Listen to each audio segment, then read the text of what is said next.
स्वागत है आप सभी का एजुकेशन इंडिया चैनल पर एक बार फिर से। तो आइए बात करते हैं ताज़ा मौसम अपडेट की। आपको बता दें कि विकराल रूप में आए इस विनाशकारी चक्रवाती तूफान अम्फन ने पिछले 24 घंटों में पश्चिमी बंगाल और ओडिशा में हाहाकार मचा दिया है।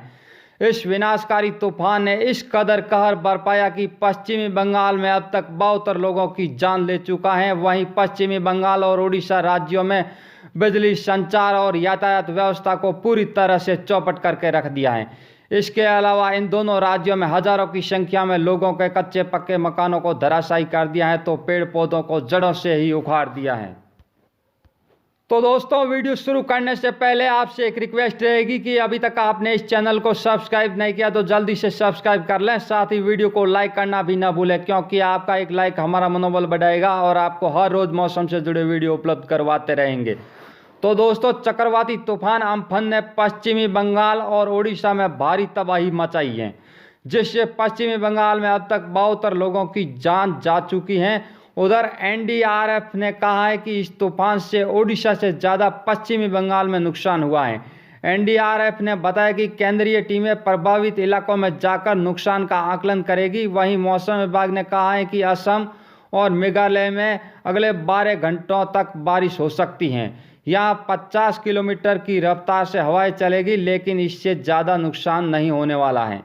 दूसरी ओर इस तूफान की वजह से बांग्लादेश में भी कम से कम 7 लोगों की मौत होने की सूचना मिली है। चक्रवाती तूफान अम्फन ने ईस्ट मिदनापुर के कलगछिया गांव में भी भारी नुकसान पहुंचाया है। तूफान के कारण इस गांव में सैकड़ों की संख्या में पेड़ जड़ों से उखड़ गए हैं, तो कई मकान भी क्षतिग्रस्त हो गए हैं। इस तूफान से हुगली, नंदीग्राम, हावड़ा और पूर्वी मिदनापुर के इलाके भी ज़्यादा प्रभावित हुए हैं। एनडीआरएफ की 2 टीमों को आज भारतीय वायुसेना के विमान से पुणे से कोलकाता लाया गया है।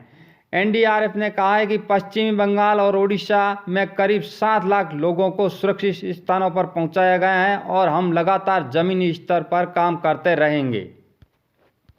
आपको बता दें कि ओडिशा के मुख्यमंत्री नवीन पटनायक ने अम्फन से प्रभावित जिलों का हवाई सर्वेक्षण किया है। वही जानकारी मिली है कि पीएम नरेंद्र मोदी भी पश्चिम बंगाल में चक्रवाती तूफान अम्फन से प्रभावित इलाकों का हवाई दौरा करेंगे। पीएम मोदी ने कहा है कि तूफान से प्रभावित हुए लोगों की मदद करने में कोई कसर नहीं छोड़ी जाएगी। गृह मंत्री अमित शाह ने भी नवीन पटनायक और ममता बनर्जी से बात करके राहत देने की बात कही है। बताया गया कि ओडिशा में अगले 48 घंटों में सभी प्रभावित जिलों में जनजीवन सामान्य हो जाएगा। उधर पश्चिमी बंगाल की मुख्यमंत्री ममता बनर्जी ने चक्रवाती तूफान अम्फन में मरने वाले के परिवारों को 2.5 लाख रुपए मुआवजा देने का ऐलान भी कर दिया है। पश्चिम बंगाल की मुख्यमंत्री बनर्जी ने कहा है कि चक्रवाती तूफान अम्फन की वजह से पश्चिम बंगाल में अब तक 72 लोगों की मौत हो चुकी है। मैंने ऐसी आपदा पहले कभी नहीं देखी। मैं प्रधानमंत्री से राज्य का दौरा करने और स्थिति का जायजा लेने का अनुरोध करती हूं। वहीं उपराष्ट्रपति एम वेंकैया नायडू ने भी चक्रवाती तूफान अम्फन के कारण लोगों की हुई मौत पर गुरुवार को शोक जताया और समय रहते लोगों को सुरक्षित स्थानों पर पहुंचाने के लिए पश्चिम बंगाल और ओडिशा के प्रशासन की सराहना की है।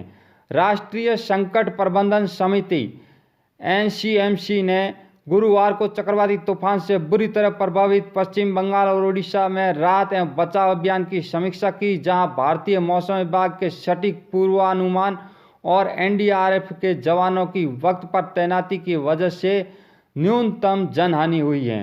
भारत के बाद अम्फन तूफान ने बांग्लादेश में मचाई तबाही, 7 लोगों की मौत हो गई है।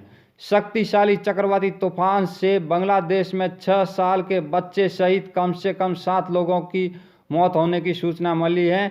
कई इलाके जलमग्न हो गए हैं और सैकड़ों मकान क्षतिग्रस्त हो गए हैं। अधिकारियों ने गुरुवार को इसकी जानकारी दी है। आपको बता दें कि अम्फन बीते 20 वर्षों में पूरी तट से टकराने वाला दूसरा या सबसे शक्तिशाली तूफान है। इससे पहले 1999 में ओडिशा में आए तूफान ने भारी तबाही मचाई थी और इसमें 15,000 लोगों की जान गई थी। मौसम की जानकारी देने वाली स्काईमेट एजेंसी के अनुसार चक्रवाती तूफान अम्फन का असर बिहार और झारखंड में कई इलाकों में दिखाई दिया। पूर्वी बिहार और पूर्वी झारखंड में पिछले 24 घंटों के दौरान कई जगहों पर हल्की से मध्यम बारिश दर्ज की गई है। अब चक्रवाती तूफान कमज़ोर होते हुए पूर्वोत्तर भारत पर पहुंच गया है और इस समय यह डिप्रेशन की क्षमता में है। इसके कमज़ोर होने के साथ ही बिहार और झारखंड में भी बारिश की गतिविधियों में धीरे धीरे कमी आनी शुरू हो गई है। हालांकि पूर्वी भारत के इन दोनों राज्यों के अधिकांश इलाकों पर आंशिक तौर से बादल छाए हुए हैं।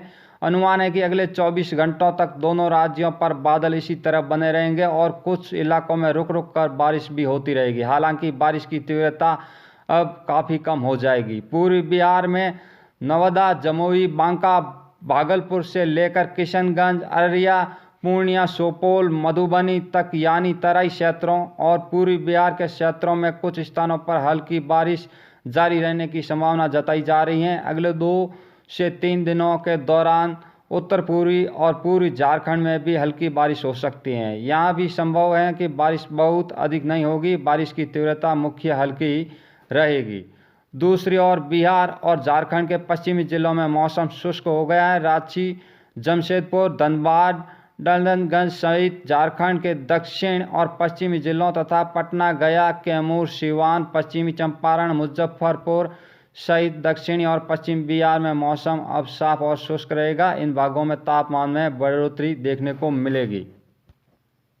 उत्तर प्रदेश राज्य की बात करें तो उत्तर प्रदेश में प्री मानसून गतिविधियां अब हट जाएगी तथा अगले कई दिनों तक पूरे उत्तर प्रदेश में मौसम गर्म और शुष्क बने रहने की संभावना जताई जा रही है।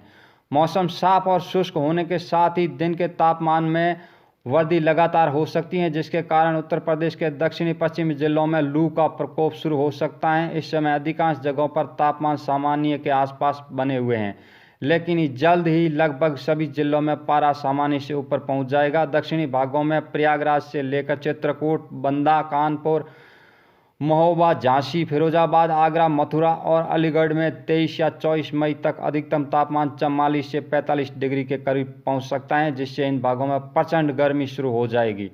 जबकि उत्तर प्रदेश के उत्तरी जिलों में मेरठ, मुरादाबाद, सहारनपुर, बरेली, पीलीभीत, लखीमपुर खीरी, गोरखपुर और वाराणसी में तापमान 41 से 42 डिग्री के आसपास रिकॉर्ड किया जाएगा।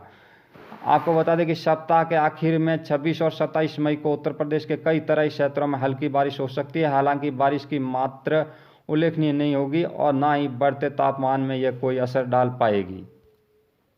मौसम विभाग के अनुसार अगले 24 घंटों के दौरान तूफान अम्फन का असर पूर्वोत्तर राज्यों पर दिखेगा। भले ही यह कमज़ोर हो गया, लेकिन अगले 24 घंटों के दौरान असम, मेघालय, अरुणाचल प्रदेश और नागालैंड में भारी बारिश देता रहेगा। दक्षिणी केरल में हल्की से मध्यम बारिश के साथ 1-2 स्थानों पर भारी बारिश हो सकती है। तटीय कर्नाटक और शेष पूर्वोत्तर भारत में भी कुछ स्थानों पर तेज बौछारें गिर सकती हैं।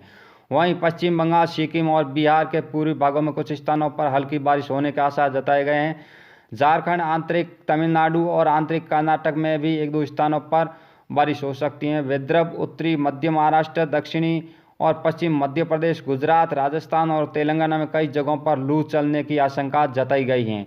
वहीं पिछले 24 घंटों की बात करें तो पिछले 24 घंटों के दौरान ओडिशा और पश्चिम बंगाल के कई हिस्सों में तबाही वाली बारिश देखने को मिली है। दोनों राज्यों में कई जिलों में 100 से 200 मिलीमीटर या उससे ज़्यादा बारिश रिकॉर्ड की गई है। साथ ही सुपर साइक्लोन अम्फन ने इन राज्यों में 150 से 185 किलोमीटर प्रति घंटे की रफ्तार से हवाओं के साथ भारी तबाही मचाई है। असम, मेघालय, अरुणाचल प्रदेश, नागालैंड, पूर्वी बिहार, झारखंड, केरल के कुछ हिस्सों में हल्की से मध्यम बारिश के साथ कुछ स्थानों पर भारी बारिश रिकॉर्ड की गई है। तमिलनाडु के साथ लक्षद्वीप में भी कुछ हिस्सों में बारिश हुई है। मणिपुर, मिजोरम और त्रिपुरा में भी हल्की से मध्यम बारिश दर्ज की गई है। विदर्भ, दक्षिणी मध्य प्रदेश, गुजरात और दक्षिणी राजस्थान के कुछ हिस्सों में तापमान 45 डिग्री के करीब रिकॉर्ड किया गया है, जिससे लू का प्रकोप देखने को मिला है। तो दोस्तों, आज के इस वीडियो में मौसम से जुड़ी संपूर्ण जानकारी आपको दे दी गई है। वीडियो अच्छा लगा हो तो लाइक करें और आगे से आगे इस वीडियो को शेयर करें ताकि अन्य लोगों को भी ताज़ा मौसम की जानकारी मिल सके। जय हिंद, धन्यवाद।